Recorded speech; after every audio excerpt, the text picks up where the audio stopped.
नमस्कार दोस्तों, स्वागत करते हैं आपका हमारे चैनल में। दोस्तों, धार्मिक और आध्यात्मिक कहानियाँ सुनने के लिए हमारे चैनल को जरूर सब्सक्राइब करें। हमारी आज की कहानी का नाम है गया एक मोक्ष स्थल। कैसे बना यह क्षेत्र एक मोक्ष स्थल? आइए आज हम आपको इस संबंधी एक छोटी सी कहानी सुनाते हैं। वैदिक काल में ब्रह्मा जी जब सृष्टि की रचना कर रहे थे तो असुर कुल में गयासुर का जन्म हुआ, पर उसमें आसुरी वृत्ति नहीं थी। वह परम वैष्णव तथा दैवज्ञ था। वेद संहिताओं में जिन असुरों का नाम आया है उसमें गयासुर प्रमुख है। एक बार उसकी इच्छा हुई कि वह अच्छे कार्य कर इतना पुण्यात्मा हो जाए कि लोग उसके दर्शन करके ही सब पापों से मुक्त हो जाएं तथा मृत्यु के बाद उन्हें स्वर्ग में स्थान मिले। ऐसा विचार कर उसने कोलाहल पर्वत पर समाधि लगाकर भगवान विष्णु की तपस्या करनी आरंभ कर दी। वर्ष पर वर्ष बीतते गए, उसकी तपस्या चलती रही। उसके कठोर तप से प्रभावित होकर भगवान विष्णु जी स्वयं प्रकट हुए और गयासुर की समाधि भंग करते हुए कहा, महात्मन गयासुर, उठो, तुम्हारी तपस्या पूर्ण हुई। किस उद्देश्य के लिए तुमने इस कठोर तप को किया? अपना इच्छित वर मांगो। गयासुर ने आंखें खोली तो देखा सामने चतुर्भुज भगवान विष्णु जी खड़े हैं। गयासुर ने चरणों में दंडवत प्रणाम करके कहा, भगवान, आपके चतुर्भुज रूप के दर्शन करके ही मेरे सारे पाप दूर हो गए हैं। मुझे ऐसा लगता है कि आप इसी रूप में मेरे अंदर समा गए हैं। अब तो यही इच्छा है, आप इसी रूप में मेरे शरीर में वास करें तथा जो भी मुझे देखे उसे मेरे बहाने ही आपके दर्शन का पुण्य मिले तथा उसके सभी पाप नष्ट हो जाएं और वह इतना पुण्यात्मा हो जाए कि मृत्यु के बाद उस जीव को स्वर्ग में स्थान मिले। मेरे इस तप का फल उन सबको प्राप्त हो जो मेरे माध्यम से आपके अप्रत्यक्ष दर्शन करें। गयासुर की सार्वजनिक कल्याण भावना से भगवान विष्णु बहुत ही प्रभावित हुए और हाथ उठाकर बोले, तथास्तु। ऐसा कहते ही भगवान अंतर्ध्यान हो गए। अब गयासुर एक स्थान पर न बैठकर सर्वत्र घूम घूम कर लोगों से मिलता। फलस्वरूप जो भी उसे देखता उसके पापों का क्षय हो जाता और वह मरणोपरांत स्वर्ग का अधिकारी हो जाता। इससे यमराज की व्यवस्था में व्यवधान आ गया। अब किसी के कर्म फल का लेखा जोखा वे क्या रखें, जब गयासुर के दर्शन होते ही उनके सारे पाप नष्ट हो जाते थे तथा वे स्वर्ग का अधिकारी हो जाता था, तो फिर नरक दूतों का क्या कार्य रहा?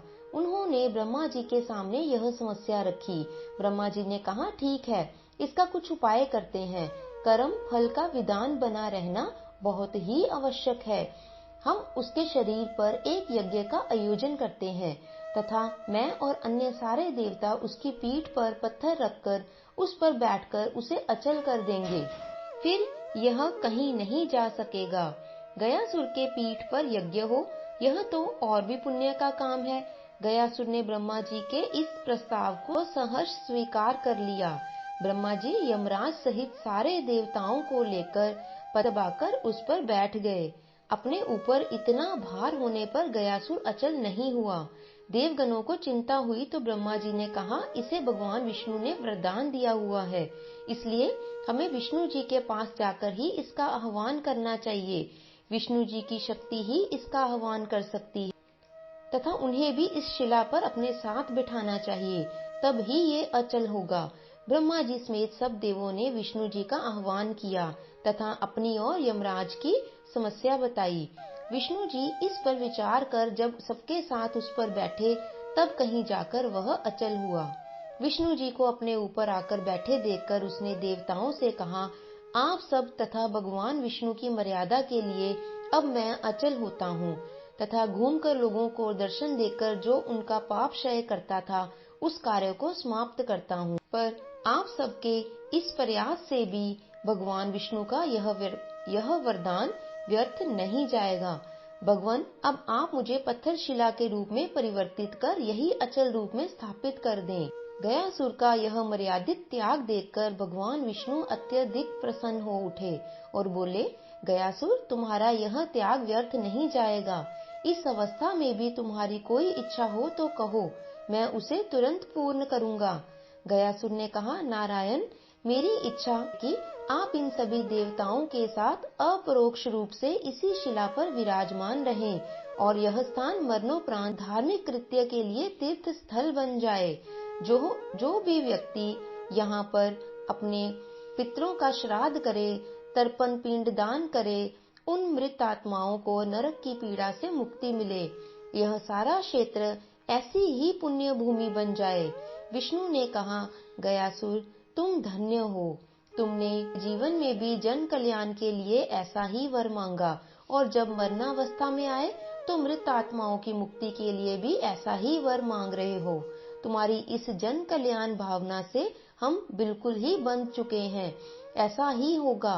इस क्षेत्र का नाम तुम्हारे नाम गयासुर के अर्धभाग गया से विख्यात होगा। इस क्षेत्र में आने वाले तथा इस शिला के दर्शन करने वालों के पूर्वजों को जीवन में जाने अनजाने किए गए पाप कर्मों से मुक्ति मिलेगी। यहाँ स्थित पर्वत गयशीर कहलाएगा। गयशीर पर्वत की परिक्रमा, फल्गु नदी में स्नान तथा इस शिला पर दर्शन करने पर पितरों का तो कल्याण होगा ही, जो यहाँ इस उद्देश्य से आएगा उसके पुण्य में भी श्री वृद्धि होगी। भगवान विष्णु से ऐसा वर प्राप्त करके गयासुर शांत हो गया। बिहार प्रदेश में स्थित गया पितरों के श्राद्ध पिंडदान का महत्वपूर्ण स्थान है। यहाँ स्थित विष्णु मंदिर के पृष्ठभाग में पत्थर की एक अचल शिला आज भी स्थित है। यहाँ पर भगवान विष्णु के चरण साक्षात देखने को मिलते हैं। इस मंदिर में विष्णु जी की मूर्ति की जगह उनके पद चिन्हों की पूजा की जाती है और रोज इनका श्रृंगार रक्त चंदन से किया जाता है।